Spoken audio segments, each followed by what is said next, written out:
Ko govorimo o porodu, pogosto govorimo predvsem o bolečini, urgenci, pravilih in medicini, manj pa govorimo o ženski, o tem, kako se počuti, kaj potrebuje, česa jo je strah, kaj si želi.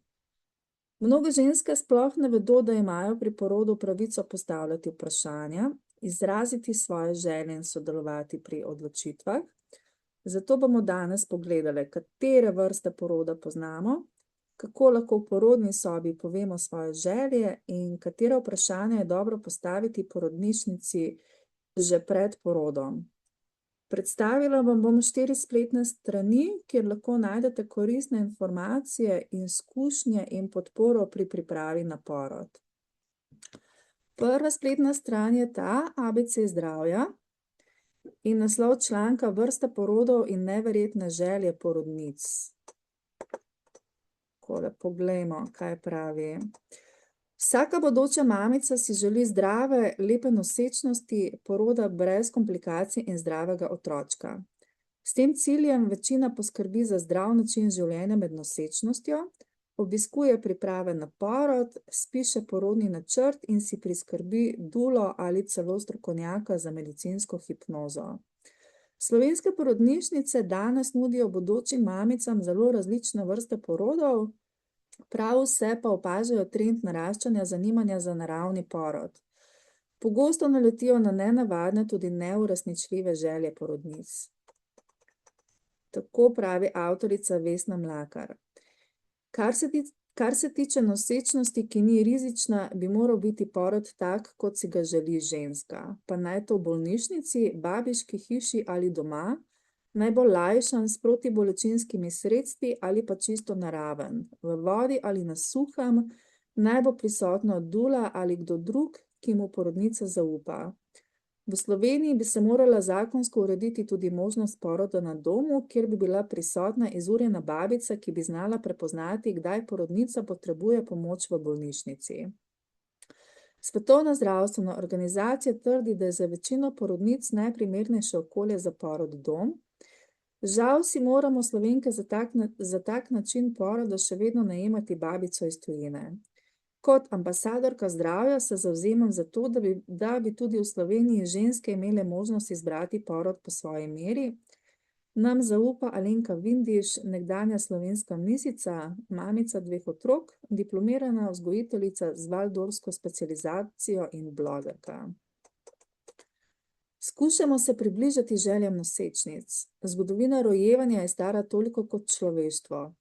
Od časov, ko so ženske rojevale kar na polju ali doma, do rojevanja na porodnem stolu okoli leta 1500, pa do rojevanja v sodobnih bolnišnicah v različnih položajih. V slovenskih porodnišnicah zatrjujejo, da se skušajo približati željam nosečnic, kolikor je le mogoče. V bolnišnici Postojna omogočamo naravne porode z iztisom ploda na hrbtu ali na boku, porod na pručki, porod v vodi ali babiški porod. To je porod, ki poteka v babiški hiši in je namenjen izključno zdravim nosečnicam, ki si želijo popolnoma naraven porod. Najpogosteje se nosečnice odločajo za lajšanje porodne bolečine z epiduralno analgezijo, to je kar v 40% porodov. Sicer pa v zadnjem času zaznavamo trend po čim bolj naravnih porodih, čim manj medicinskih intervencij ali brez njih. Temu trendu se poskušamo približati tudi mi, ob tem seveda naletimo na različne želje nosečnic. Prisotnost dodatne osebe pri porodu poleg partnerja, običajno dule, zatemnjenost ali svetlost porodne sobe, izbrana glasba, izbrana babica in zdravnik, odklanjanje zdravil ali posegov in drugo. S pogovorom in razlago se skušamo približati željam nosečnic, držimo pa se seveda smernic strokovnega dela, je povedala Petra Bavčar iz bolnišnice Postojna. Kdo je dula in kakšen naj bo porodni načrt? Dula je ženska, ki z ljubečo naklonjenostjo poskrbi za nosečo mamo, pomaga njej in njenemu partnerju ter jo pripravi na porod. Skupaj z njima naredi porodni načrt, ponudi stalno podporo med celotnim porodom, pomaga pri porodu in poskrbi za ustrezno sproščanje. Porodni načrt je pravzaprav drugo ime za pričakovanja in želje, ki jih ima nosečnica za svoj porod. Iz tega sledi, da naj bi nosečnica najprej dobro premislila o tem, kakšen porod si zase in za svojega otroka želi, šele nato naj si te želje začne tudi zapisovati v pisni obliki. Naj poudarim, da so želje mnogokrat različne od osebnih zmožnosti in predvsem realnosti porodnih politik posameznih porodnišnic. Zato je pomembno prevzeti odgovornost za svoj porod tako, da se nosečnica nanj čim bolje pripravi, svetuje dula Simon Kinderman iz Ljubljane. Priprava na porod naj bi zajemala branje kakšne kakovostne knjige o porodu in predvsem čustvenem obvladovanju porodnega procesa. Vsekakor je smiselno, da nosečnica čim manj bere forume in bloge, saj so porodne zgodbe na teh krajih subjektivne in brez epiloga, ter nastajajo iz osebnih potreb mamic, da podelijo svojo porodno izkušnjo. A ta subjektivni pogled pogosto nima razlage, nosečnice pa, predvsem prvorodke, jih prebirajo in se z njimi istovetijo, kar pa ni dobro za njihovo pričakovanje poroda, ki je pred njimi.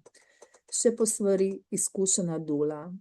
Poudari še, da je priprava na porod z vsemi osvojenimi informacijami, predvsem psihološki proces, ki potrebuje svoj čas, da se usidra in je dovolj trden, da zmore intenziteto poroda. Na naravni porod se je treba pripraviti. O naravnem porodu lahko rečem, da je najboljša možna izbira tako za nosečnico kot za otroka, a nanj se je treba ustrezno pripraviti. Naravni porod brez umetnih spodbujevalcev in analgetikov zahteva nosečničino sodelovanje s svojim telesom, tega pa se je treba naučiti.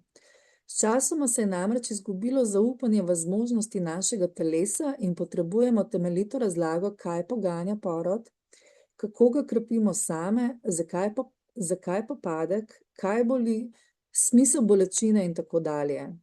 Nepripravljenost na intenziteto porodnega dogajanja privede v nerealne želje in pričakovanja, neustrezne porodne načrte in posledično spremembe tega načrta. Možne so komplikacije porodnega procesa in marsikaj drugega, realno ugotavlja dula Simon Kinderman. Pogumne na začetku, realne na koncu. V bolnišnici Jesenice opažamo, da je vse več povpraševanja po naravnem porodu. Nosečnice si predvsem želijo, da bi se porod začel spontano in imajo v porodnem načrtu zapisano, da ne želijo protibolečinskih sredstev. Žal pa se precej pogosto dogaja, da zastavljenih ciljev niso sposobne speljati do konca.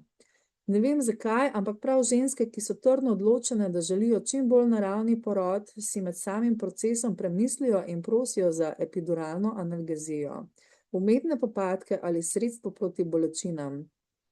Pojasni Alenka Pirik, doktorica medicine iz bolnišnice Jesenice, in doda, da se približno 20% vseh porodnic odloči za epiduralno analgezijo, okoli 5% pa jih spremljajo dule.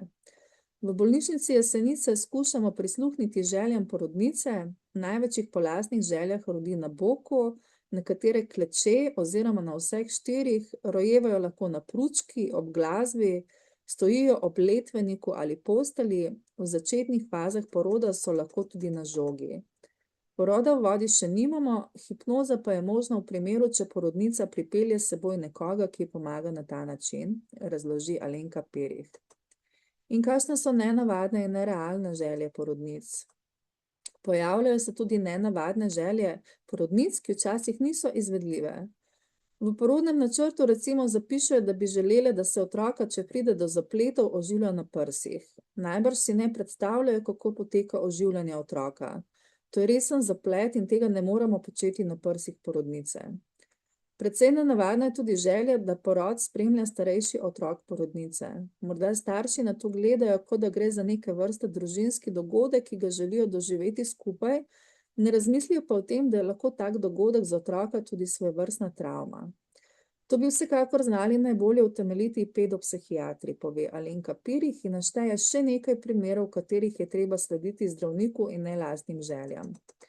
Neodgovorno je, če porodnica ne želi snemanja plodov srčnih utripov in popadkov, to je CTG-ja, še posebno, če gre za rizični porod. Neodgovorna je tudi zahteva oziroma želja, da porodnica ne bi vzela antibiotika. Če gre vse v redu, vse to ni potrebno, včasih pa so intervencije nujne. Na primer pri dolgotrajnem razpoku mehurja ali okužbi s streptokokom. Najbolj razumen pristop k porodu je, da se porodnica prepusti osebju in mu zaupa. Vsi smo zadovoljni in veseli, če gre porod po naravni poti, če pa se pojavi potreba po indukciji poroda, antibiotiku, zaključku poroda z vakuumom ali je potreben carski rez, so to odločitve za stroko in niso več stvar želje porodnice. Tako pravi ABC zdravja. Naslednja spletna stran je babybook.si. Kakšne so vrste porodov? Najprej je opisan vaginalni porod. Vaginalni porod je lahko spontani ali inducirani porod. Spontani porod se lahko začne s popadki ali z razpokom plodovih ovojev in odtekanjem plodovnice. Popadke nosečnica čuti kot utrdevanje trebuha in pritisk navzdol. Popadki postajajo vse bolj močni in trajajo dalj časa. To je prva porodna doba, faza odpiranja materničnega vrtu in spuščanja vodilnega plodovega dela, glavica ali ritka, proti porodnemu kanalu. Ko se porod začne z razpokom plodovih ovojev, nosečnica lahko opazi različno količino tople brezbarvne tekočine, ki teče iz nožnice. Običajno se približno 1 uro po razpoku pojavijo tudi popadki.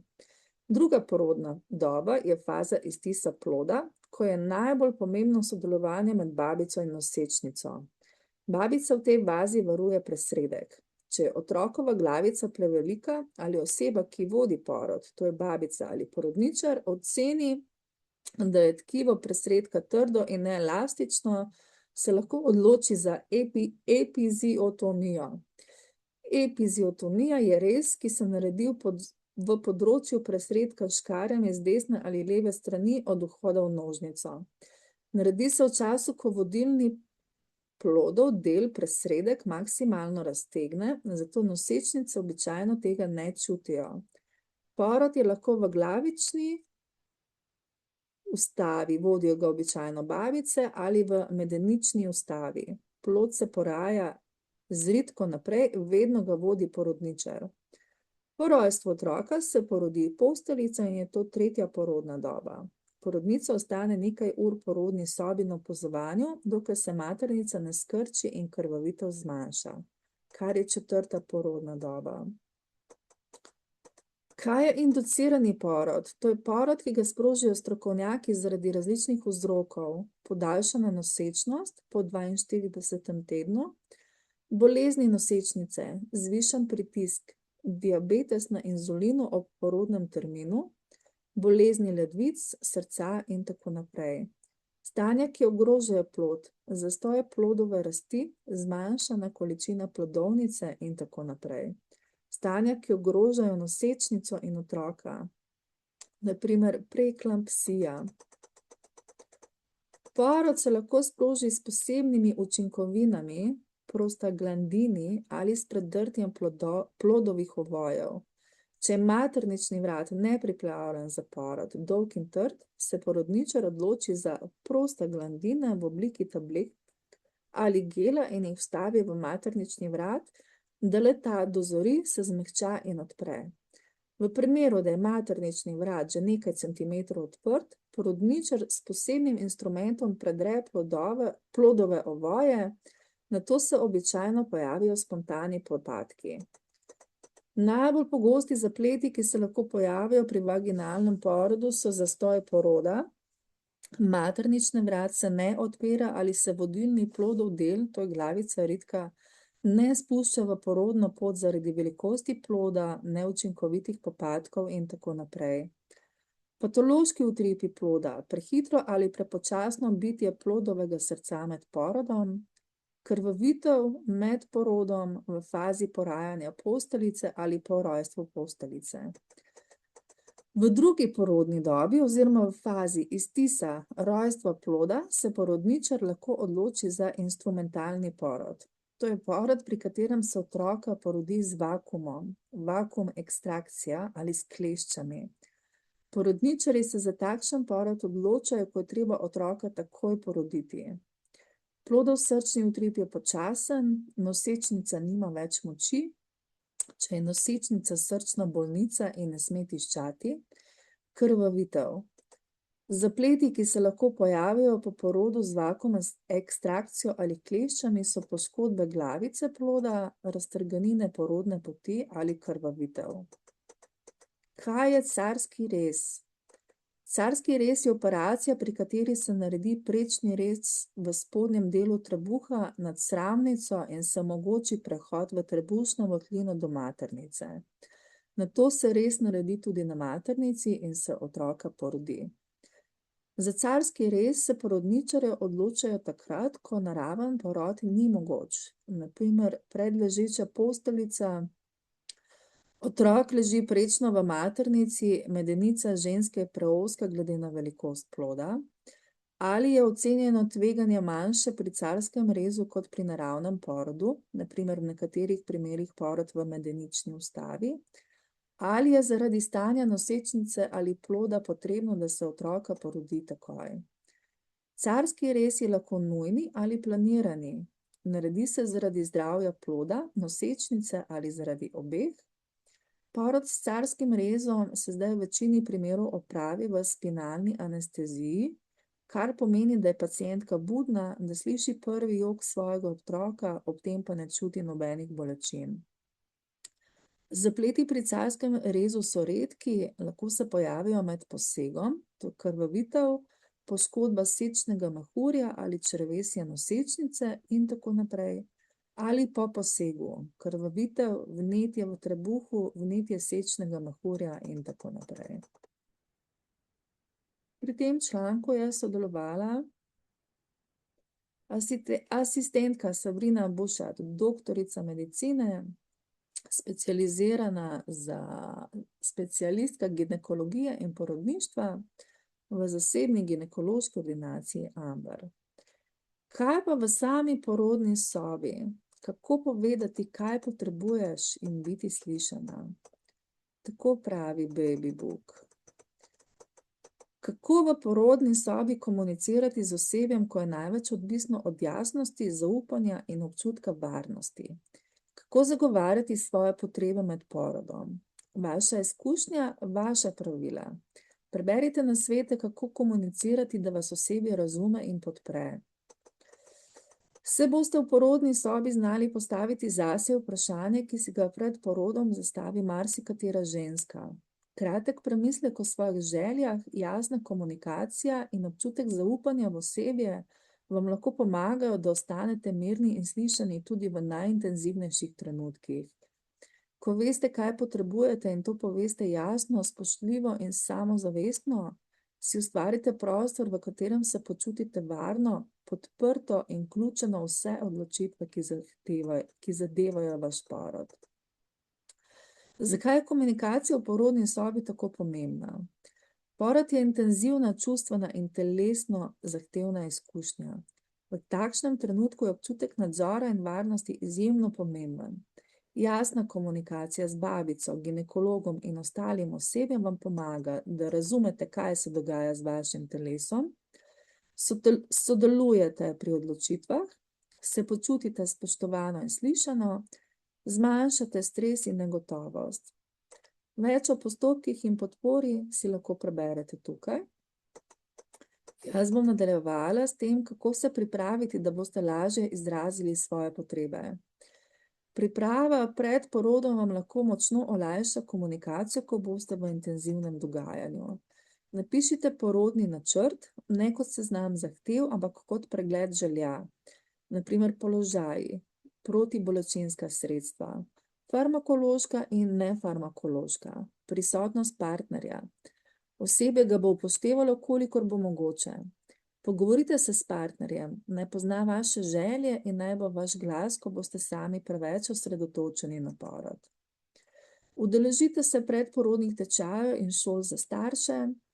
Razumevanje poteka poroda vam da samozavest, da zastavite prava vprašanja. In spoznajte osebje. Dogovorite se za ogled porodnišnice in spoznajte osebje. Babice v porodnišnicah organizirajo različna srečanja z nosečnicami. Preverite, kako je v vaši izbrani porodnišnici na tej povezavi. Katera so pomembna vprašanja za porodnišnico v naslednjem delu? Zdaj pa, kako komunicirati z osebjem med porodom. Ko pridete v porodno sobo, je povsem normalno, da ste ranljivi, prestrašeni in negotovi.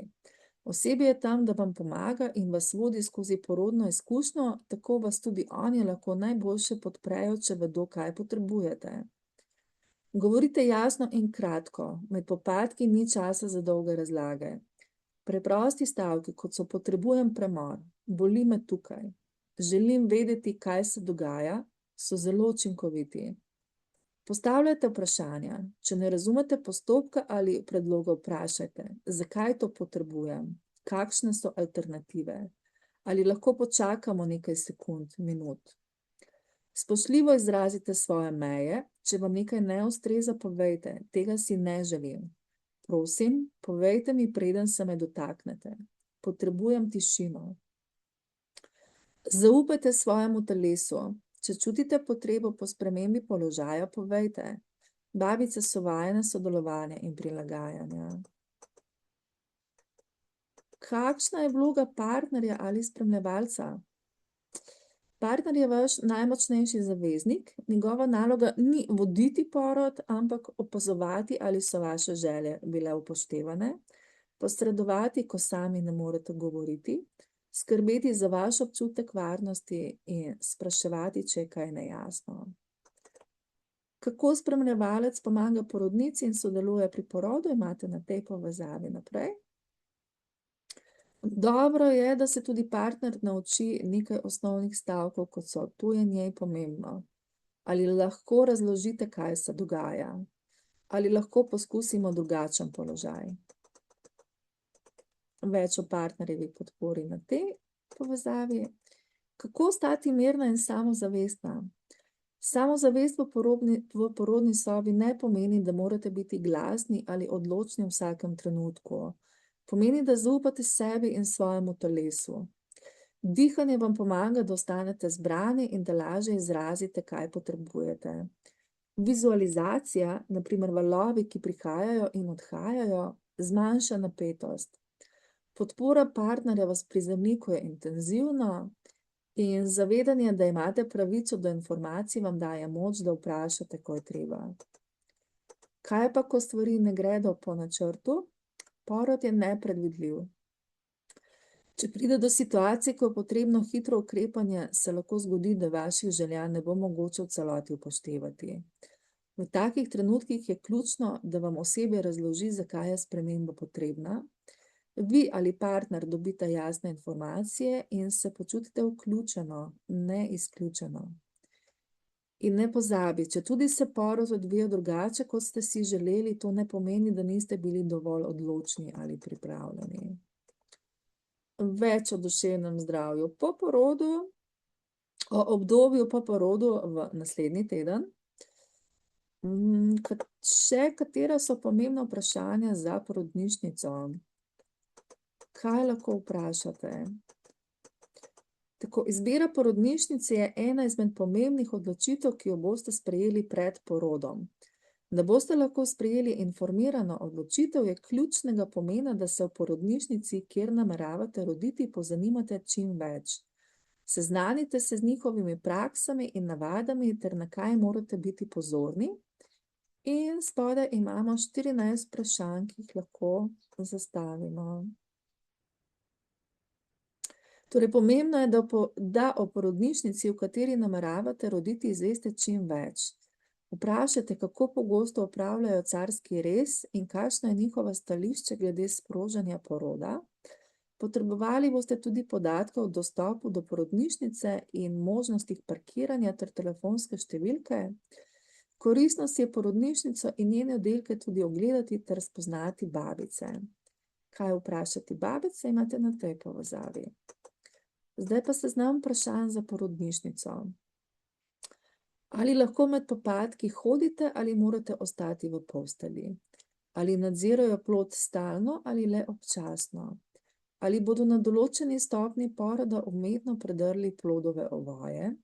Ali lahko med porodom jeste in pijete? Koliko ljudi je lahko med porodom ob vas? Ali imajo bazen za porod v vodi in babice, ki se s tem ukvarjajo?